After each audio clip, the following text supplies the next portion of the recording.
When talking about immigration, one usually imagines battered boats arriving to our coasts full of desperate people. Lots to talk about in the next film. It's one of those films that offends everybody, so therefore it offends nobody. Is that how it works?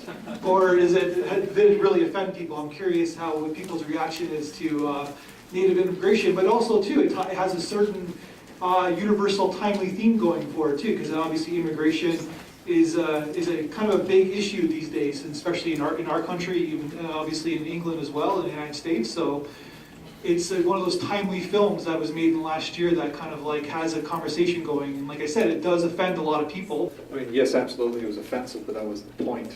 They wanted to just put everything front and center. These are the points of view people actually have, but put it front and center in an absurd way. Very much in the vein of those classic, the BBC used to make these pseudo-documentaries on April Fool's Day. Like the one with the spaghetti trees. I don't know if you've ever seen that, where the farmers go and harvest the spaghetti from the trees, and that's how spaghetti is made. The same kind of thing. And there were lots of good, again, you had to read the posters, and I hope everybody was reading the posters as they were watching this film. The only knock I would put on it, I thought it was a little bit long for the joke they were telling.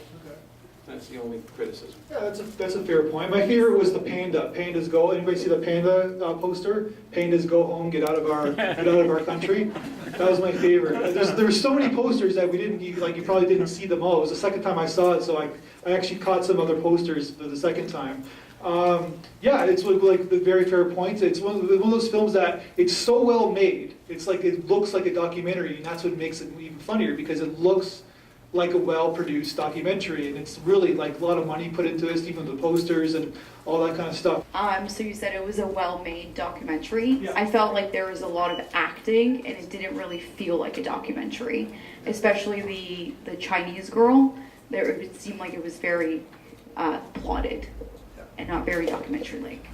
I think I was referring to the production value of it, like the way it was produced, yeah. Of course, yeah, a lot of the performances were over the top. That was kind of, I think, the intention of it, yeah. But who knows?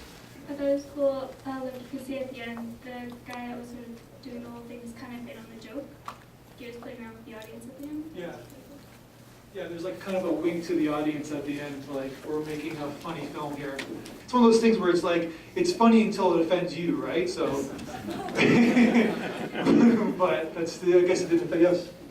I think they did a good job of pulling it off and making it clear, even because it was so offensive, but making it clear that they're making fun of the whole idea of, generalizations and stereotypes and that kind of thing. I felt like it was clear, and so it was okay to laugh.